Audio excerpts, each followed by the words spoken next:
A man walked into a sleep clinic with a strange problem. He was sleeping 8 hours every night, sometimes 9. His blood tests looked normal. His health looked normal. Yet every morning felt like he hadn't slept at all.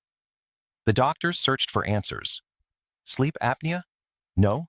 Vitamin deficiency? No. Hormonal issues? No. Then one doctor asked a different question.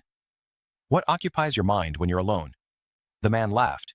Then he started talking, and he didn't stop for 20 minutes. Work, money, relationships, the future, the past, everything he was carrying. The doctor listened carefully. Then he said something unexpected. You're not sleep deprived, you're peace deprived. And maybe that's true for you too, because right now, somewhere in the world, someone is sleeping 5 hours and feels energized, and someone else is sleeping 9 hours and feels exhausted. How is that possible? We're told exhaustion comes from a lack of sleep. But what if that's only half the story? What if the real reason you're tired has been hiding in plain sight this entire time? Think about your last few days. You wake up tired. You push through it. Coffee helps for a while. Then the crash comes. You promise yourself you'll sleep earlier. But when night arrives, your body is exhausted while your mind suddenly becomes wide awake. You replay conversations. You think about things you should have done, things you should have said, problems that don't even exist yet. Eventually, you fall asleep. Then you wake up feeling like nothing happened, as if your sleep never counted. Most people assume their body is the problem. But often, the body isn't what needs rest. The mind does. And that's where things get interesting. Imagine someone follows you around every day carrying a suitcase. On day 1, they place a single brick inside. It's not a big deal. You barely notice it. The next day, another brick, then another, then another. A missed opportunity, a financial worry, a difficult conversation, an expectation you can never quite meet, a version of yourself you're constantly trying to become. Each one adds another brick.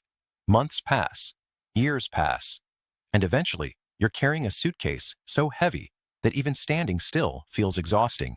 That's what mental fatigue looks like. Not dramatic, not obvious, just heavy.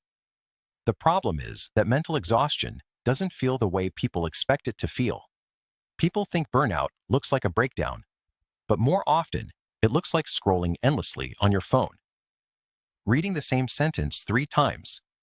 Forgetting simple things. Losing motivation for activities you used to enjoy. Feeling tired before the day even begins. Here's something most people never realize.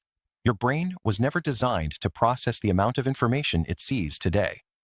Hundreds of notifications, thousands of headlines, endless comparisons, constant opinions, constant updates, constant stimulation. For most of human history, your ancestors worried about immediate threats. Now your brain worries about everything. Wars happening thousands of miles away. People you'll never meet. Problems you can't control. Futures that haven't happened. And your nervous system treats much of it as equally important. No wonder you're tired. But there's another layer to this, a deeper one. Because information isn't what drains people the most. Unresolved emotions do. Think about how much energy it takes to pretend you're okay when you're not. How much energy it takes to suppress disappointment, to hide loneliness, to ignore resentment, to avoid difficult truths. Every emotion you refuse to face doesn't disappear. It stays, quietly consuming energy in the background, like an app running on your phone that you forgot to close. You can't see it, but your battery feels it. And this leads to one of the biggest misconceptions about exhaustion. Most people think they need more energy. What they actually need is fewer drains. Imagine trying to fill a bathtub while the drain is wide open. You can pour water into it all day. It won't matter. That's how many people treat fatigue. More caffeine, more productivity hacks, more supplements, more motivation, more effort. Meanwhile, the drain remains open. The real question isn't, how do I get more energy? The real question is, where is my energy leaking? That question changes everything, because sometimes the leak is obvious. A toxic relationship, a job you secretly hate, chronic stress, lack of boundaries. But sometimes it's something far more subtle. The pressure to constantly prove yourself, the fear of falling behind, the belief that you're only valuable when you're productive. And here's the twist. The most exhausting thing in your life may not be what you're doing. It may be who you're trying to be. Many people spend years performing, trying to become the version of themselves they think others want, more successful, more impressive, more productive, more perfect. And maintaining that performance is exhausting because every performance requires energy. Every mask requires effort. Eventually, your mind starts sending signals. You call it laziness. Your brain calls it survival. You call it lack of motivation. Your nervous system calls it overload. You call it burnout. Your body calls it enough. And maybe that's why rest hasn't been working. Because sleep can rest your muscles. Sleep can rest your eyes. Sleep can rest your body. But sleep cannot solve a life that constantly demands more than it gives back. The solution isn't necessarily sleeping longer. It's creating moments where your mind no longer has to defend itself. Moments where you don't have to perform. Moments where you don't have to prove anything. Moments where you can simply exist. Maybe that's a walk without your phone. Maybe it's writing down what's been weighing on you. Maybe it's finally having the conversation you've been avoiding. Maybe it's admitting something you've known for a long time. Whatever it is, real recovery begins when honesty replaces avoidance.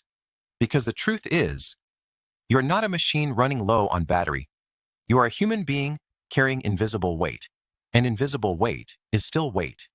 So tonight, before you blame yourself for being tired, ask yourself a different question. If exhaustion is a message, what is it trying to tell me? Because maybe you're not tired because you need more sleep. Maybe you're tired because you've spent years carrying things that were never yours to carry. And no amount of sleep can rest a person who refuses to put them down.